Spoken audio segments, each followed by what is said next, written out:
Hey everybody, how's it going? We are in the final stretch of the Super Smash Bros. Ultimate DLC, at least as far as we know. Sakurai seems to be implying that these last two characters will be the end of the DLC and therefore the finale to Smash Ultimate. With only 2 spots left, there's still a lot of characters on the table, so I'm going to give you my opinions on the best candidates and rank them from least to most likely. I chose 15 characters that surround most of our speculation and discussion. I even added some characters that aren't highly discussed, just to look at all of our options and leave no stones unturned. Keep in mind that anything can happen.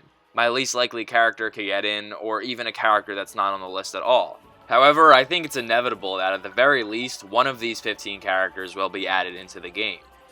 This video is mainly meant for fun, as we're actually running out of opportunities to speculate. This amazing ride we've been on for the past 2.5 years is about to reach its conclusion. So here we go, let's discuss what are in my opinion the most likely characters left. Starting us off is a PlayStation/Sony character. Now you may be wondering what kind of character I'm talking about, and I guess it depends on what you define as PlayStation.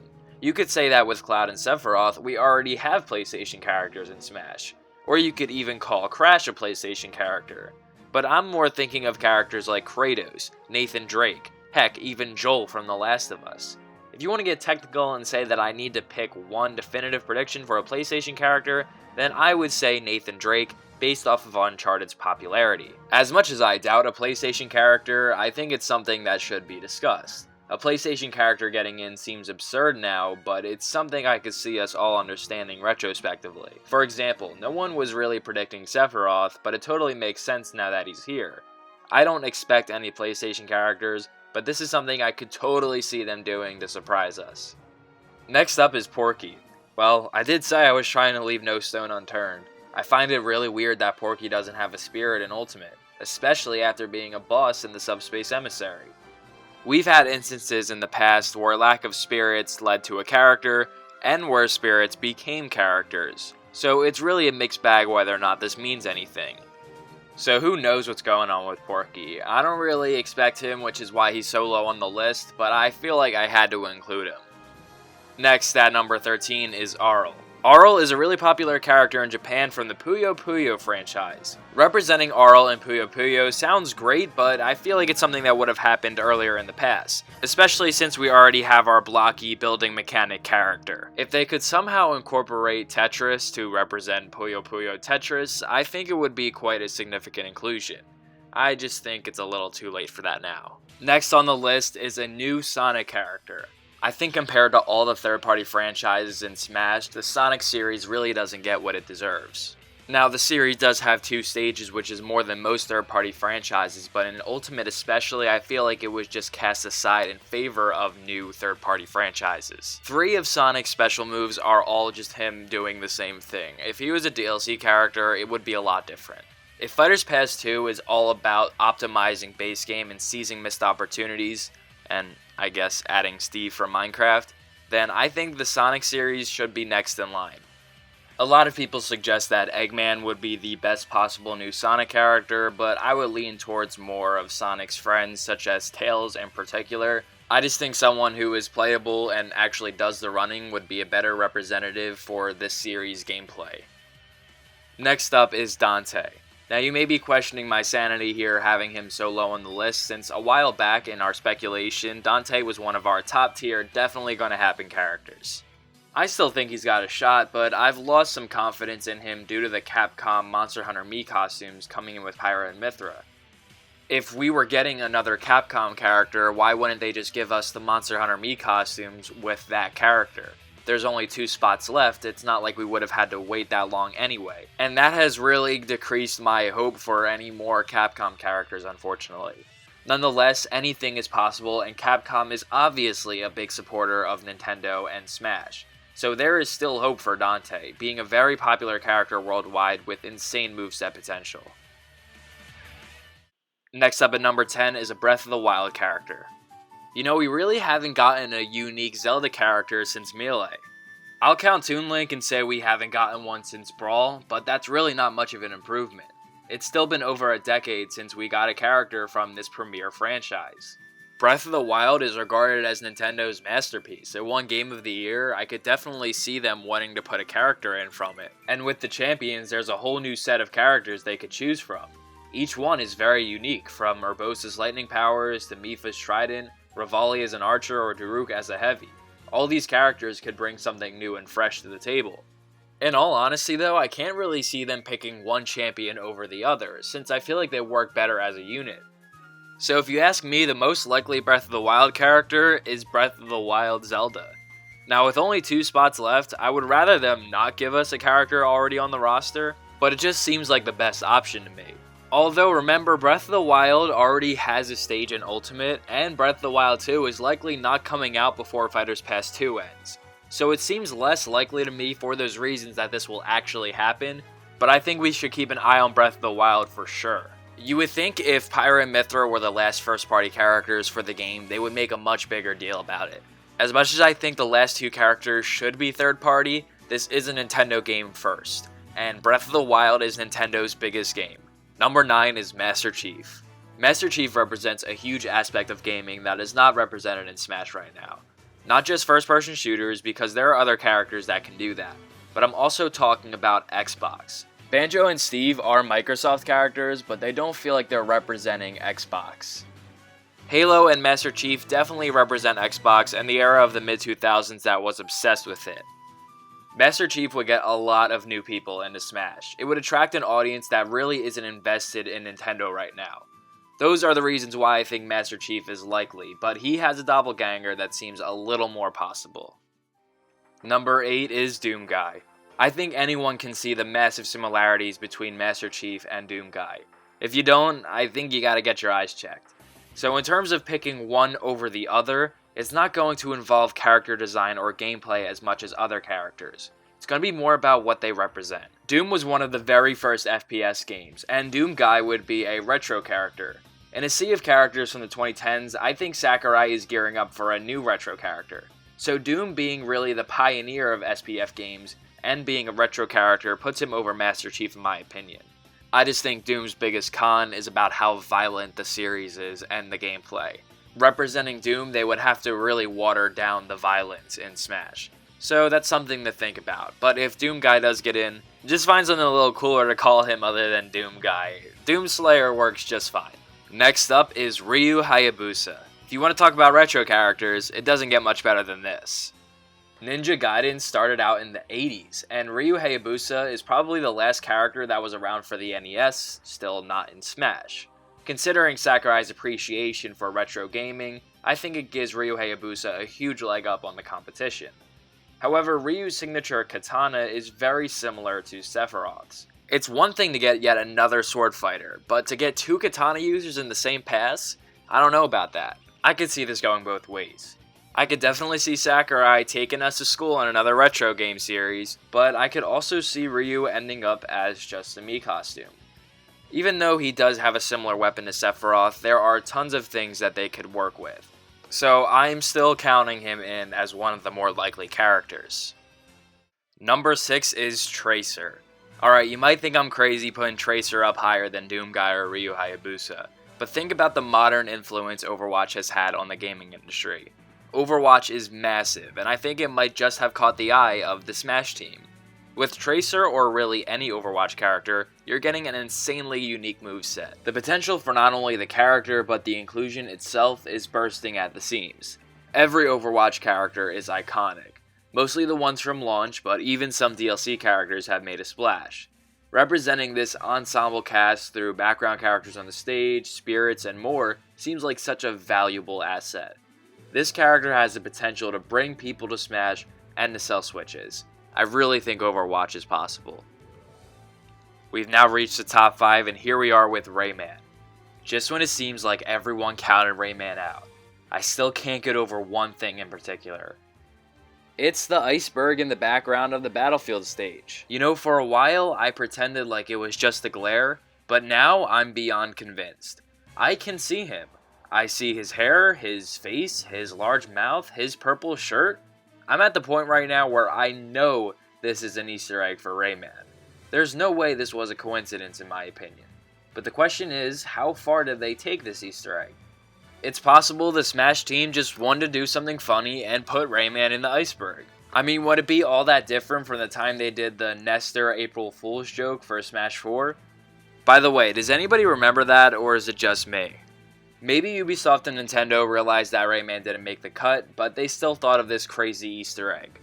Or, just maybe, one of these trailers will begin with that ice cracking.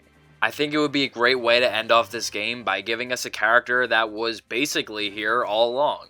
And just think of how amazing it would be. He was right here, hidden in plain sight for the whole time, and somehow it went under our noses. This is like the Porky situation to me, but amplified to 11. If this never gets addressed in Ultimate by the end of the pass, it will be one of the most perplexing things I've ever seen in a video game. I still have my doubts about Rayman, given that there are more likely Western characters in my opinion, but this is something that I don't see anyone talking about, and I think we should keep an eye on it. Number 4 is a new Galar Pokemon. I've said it before and I'll say it again. I think the lack of Galar representation in this game is telling us something. We're talking about a whole generation of Pokemon completely unrepresented besides a few spirits. If anything, they could have added Sword and Shield songs to the game. But the fact that Incineroar did not come with a new stage really has me suspicious. Ridley and K. Rool not getting stages, now that's understandable. But Pokemon? You're talking about a worldwide phenomenon here. And they went through the effort to put in Odyssey and Breath of the Wild stages. Considering Pokemon's popularity, I think they would have done an Alola stage if they were not going to do another Pokemon. If Sword and Shield gets a character, then we'll have a pretty full representation of the Switch game lineup and what the Switch is known for. We have Odyssey, Breath of the Wild, Three Houses, ARMS, Xenoblade Chronicles 2, and then Pokemon Sword and Shield to end it off. All you'd be missing really was Animal Crossing New Horizons. But to be fair, we did get Isabelle in the base game, and I don't know what more you could add from that series. Like I said earlier, I don't see Nintendo not stressing their last first-party character. So I think it's really likely there could be one more.